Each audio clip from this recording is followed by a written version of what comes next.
এমনই আনন্দ এখন যুক্তরাষ্ট্র ফুটবল সমর্থকদের। বিশ্বকাপ ফুটবলের গ্রুপ ডি থেকে রাউন্ড অফ 32 নিশ্চিত করেছে মার্কিনিরা। সিয়াটলের ম্যাচে অস্ট্রেলিয়াকে 2-0 গোলে হারায় যুক্তরাষ্ট্র। ম্যাচের 40 সেকেন্ডে গোল পেতে পারত অস্ট্রেলিয়া, কিন্তু স্ট্রাইকার তোরের শটটা ঠেকিয়ে দেন যুক্তরাষ্ট্রের গোলরক্ষক ফ্রিজ। তেতে ওঠে মার্কিনিরা, করে একের পর এক আক্রমণ। 11 মিনিটেই তারা সফল। অস্ট্রেলিয়ার ক্যামেরন বার্গাসের আত্মঘাতী গোলে লিড যুক্তরাষ্ট্রের। এক লাইটেই নিশ্চিন্তে চলে দিনের পর দিন। Walton emergency bulb, the best emergency bulb. ব্যবধান বাড়ানোর চেষ্টা তবুও করতে থাকে স্বাগতিক দল, সফলও হয় তারা। সার্গিনো ডেস্টের লুপ করা শটটা হেডে প্রতিপক্ষের জালে পাঠান অ্যালেক্স ফ্রিম্যান। অফসাইড সন্দেহ হলেও ভিএআরে গোলের ঘোষণা দেন রেফারি।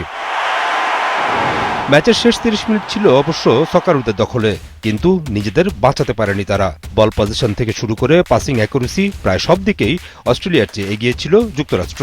এখন 25 জুন প্যারাগুয়ের বিপক্ষে ম্যাচের উপরই নির্ভর করছে অস্ট্রেলিয়ার রাউন্ড অফ 32 ভাগ্য।